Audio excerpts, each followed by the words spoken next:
Bonjour à tous, mon nom est François Letarte. Bienvenue sur ma chaîne JDR D30, une chaîne consacrée aux jeux de rôle sur table avec une vie de rôliste et bilan jeux de rôle jeunesse, fadette mardi midi. Écoute, c'était quand même rempli d'action. Le groupe était séparé. Yeah! OK. Bon, la dernière fois, le Drakéide, mage moine du groupe, a décidé de suivre Oxymai qui se téléportait. Oxymai, un mage qu'ils ont sauvé l'an dernier, mais qui semble avoir viré du mauvais côté des choses. Mauvais côté de la force. Bon, c'est ça. Donc, il s'est téléporté, puis le mage Drakéide a eu comme la présence d'esprit de dire « Hey, je m'accroche à lui pour me téléporter avec. » En effet, il s'est téléporté avec le mage Oxymai. De son côté, il s'est retrouvé dans la tour au milieu de la chute. Puis, dans le fond, là, le mage a commencé à avoir une discussion, tout ça, tu sais, des menaces. Puis là, le Drakéide a essayé d'enlever le bâton de mage à Oxymai. En tout cas, bref, il a réussi une couple de jets d'intéressants, de manœuvres. Ça, c'est déjà ça. Mais après ça, il y a eu une discussion comme de quoi que Oxymai et lui, on va faire venir ça d'homme à homme. Puis lui, c'est sûr, ça l'appelait le Drakéide. Il est quand même moine un peu ses bords. Mais c'est ça qui arrive. Ça va être un complot complètement déloyal. En fait, sa scène s'est terminée qu'Oxymai s'en allait lui lancer un sort. Puis il m'a demandé, vu que c'est un mage, je dis écoute, sais-tu quelle sorte de sort que c'est? Je lui ai dit écoute, c'est de nature très nécromancienne. Je n'ai pas donné de détails, j'ai juste regardé en disant tu m'aimeras pas. En fait, le sort en question, c'est les créatures, les ennemis, quand tu veux pas passer à travers un profil complet, quand tu veux comme prendre peut-être certains raccourcis, ils ont leur propre voix.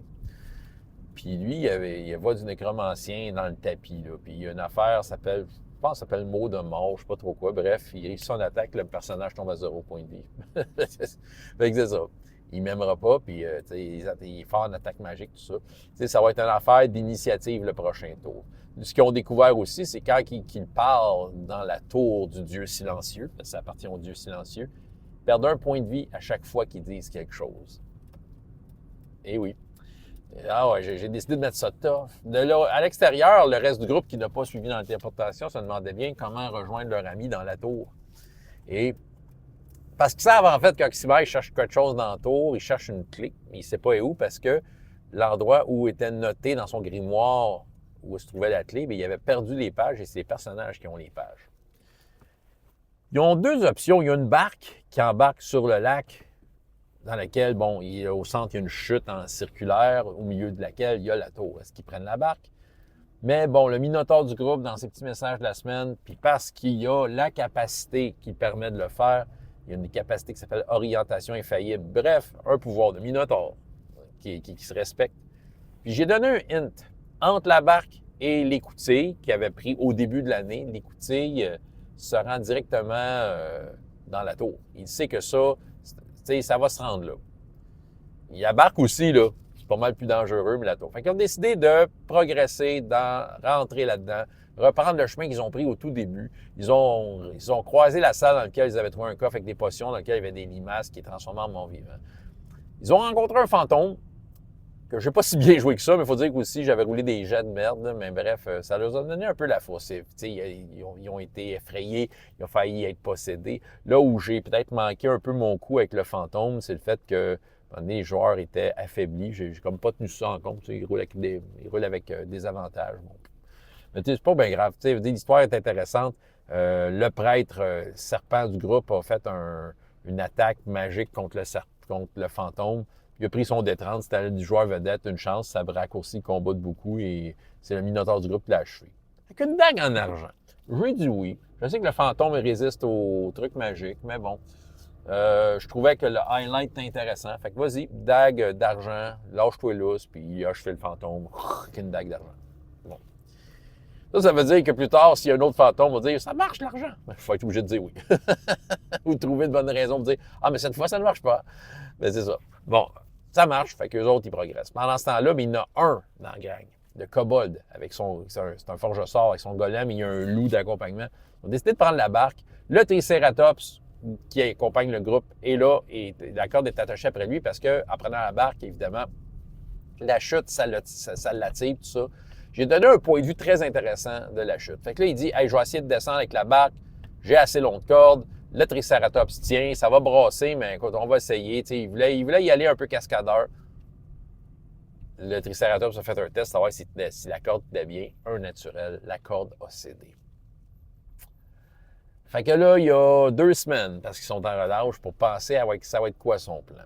Tu sais, je suis quand même assez ouvert sur les possibilités.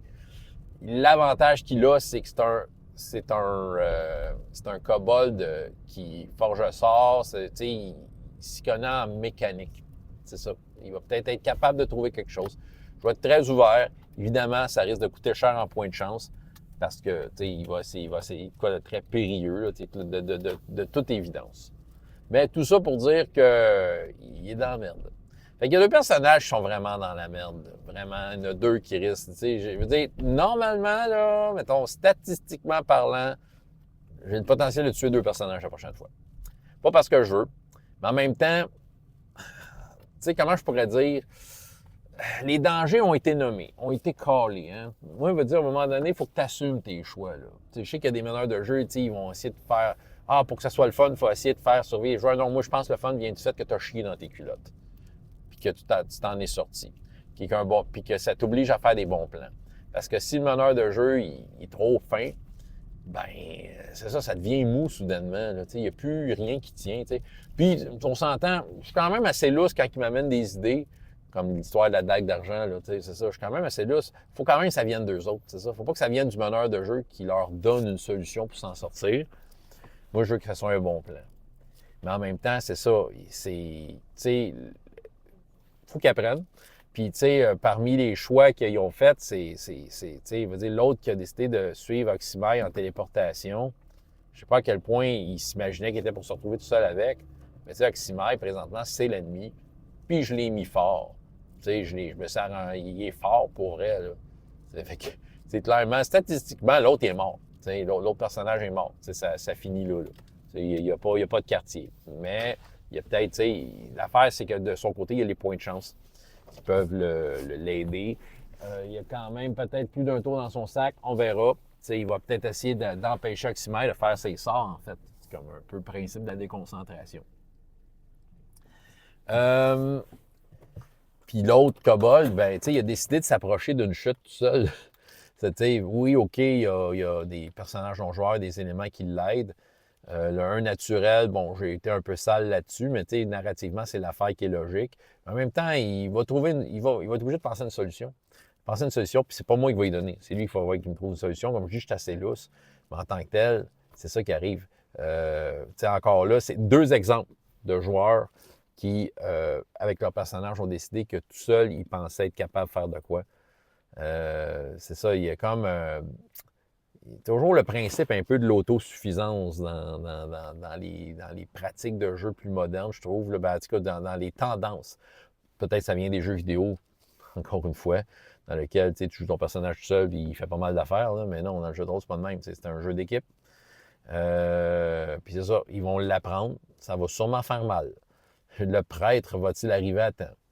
En théorie, c'est ça qui arrive. Il y a quand même un bon ensemble de circonstances. Le Minotaure du groupe, lui, c'est ça. Si c'était pas de son affaire, ça aurait été plus laborieux. Je pense que les chances de mourir des personnages seuls augmentaient significativement si c'était pas du Minotaure qui, avec son...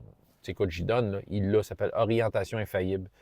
S'il veut trouver la direction pour aller quelque part, je suis obligé d'y dire c'est où. C'est comme tu as un embranchement. C'est quoi tu cherches au juste? Ça serait plus par là.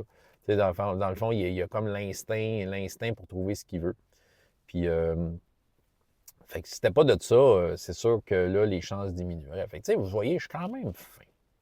Dans le sens que je valide ce qu'ils ont. Je maximise les effets. Je vais essayer de chercher le maximum des effets. Mais de mon côté, je ne tiens pas ma pédale. Quand l'adversité frappe, elle frappe pour vrai. C'est ça. François Letarte, JDR de 30. Et jusqu'à la prochaine fois, il y a autant de plaisir dans la vie que dans les jeux. Au revoir.